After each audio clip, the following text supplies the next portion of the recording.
પાટણ જિલ્લામાં ધોધમાર વરસાદ વરસતા રસ્તાઓ પર પાણી ભરાયા। નીચાણવાળા વિસ્તારોમાં આવેલા ઘરોમાં પણ પાણી ભરાઈ જતા લોકોને ભારે હાલાકીનો સામનો કરવાનો વારો આવ્યો। રાધનપુરની વલ્લભનગર સોસાયટીના ઘરોમાં પાણી ઘૂસી જતા ઘરમાં રહેલી તમામ ઘરવખરી પલળી ગઈ। રહીશો માથે હાથ દઈને ઘરમાંથી પાણી ઓસરવાની રાહ જોઈ રહ્યા છે। ઘરમાં ઘૂંટણસમા પાણી વચ્ચે ન તો ભોજન બનાવી શકાય છે, ન તો કોઈ અન્ય પ્રવૃત્તિ થાય છે।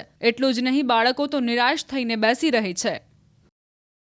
समस्या આજની નથી, આ વર્ષોથી સમસ્યા છે। વારંવાર કહેવા છતાં કાંઈક કોઈ કાર્ય થતું નથી। અહીંયા જીવજંતુઓ પણ પાણીમાં ફરતા હોય છે। વીજનો કરંટ લાગવાની પણ લોકોને બીક લાગે છે। લોકો ત્રહીમામ થઈ ગયા છે, કશું પણ ધ્યાન આપવામાં આવતું નથી।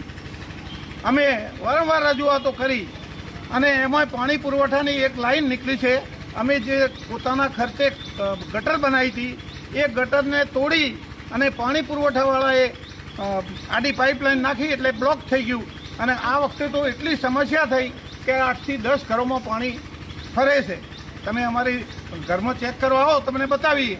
લોકો પાણી કાઢીને આખી રાત, હું 75 વર્ષનો આરડી વાઘેલા મારું નામ, 75 વર્ષનો 4 વાગ્યાથી પાણી કાઢું છું મારા ઘરમાંથી, પણ તોય પાણી આવે જ જાય છે।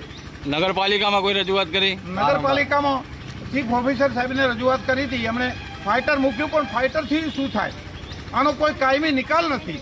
ફાઇટર મૂકીને એમણે સહકાર આપ્યો, એ બદલ એમનો આભાર, પણ પાણી માટે કોઈ કાયમી નિકાલ કરી આપે આ સરકાર, એવી અમારી વિનંતી।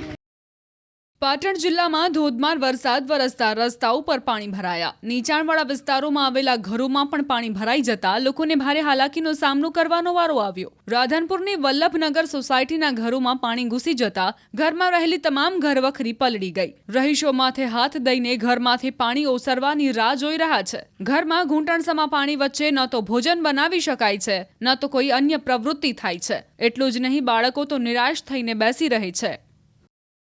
સમસ્યા આજની નથી, આ વર્ષોથી સમસ્યા છે। વારંવાર કહેવા છતાં કાંઈક કોઈ કાર્ય થતું નથી। અહીંયા જીવજંતુઓ પણ પાણીમાં ફરતા હોય છે। વીજનો કરંટ લાગવાની પણ લોકોને બીક લાગે છે। લોકો ત્રહીમામ થઈ ગયા છે, કશું પણ ધ્યાન આપવામાં આવતું નથી। અમે વારંવાર રજૂઆતો કરી અને એમાં પાણી પુરવઠાની એક લાઈન નીકળી છે। અમે જે પોતાના ખર્ચે ગટર બનાવી હતી એ ગટરને તોડી અને પાણી પુરવઠાવાળાએ આડી પાઇપલાઇન નાખી એટલે બ્લોક થઈ ગયું।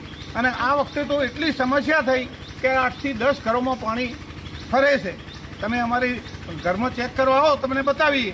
લોકો પાણી કાઢીને આખી રાત, હું 75 વર્ષનો આરડી વાઘેલા મારું નામ, 75 વર્ષનો 4 વાગ્યાથી પાણી કાઢું છું મારા ઘરમાંથી, પણ તોય પાણી આવે જ જાય છે।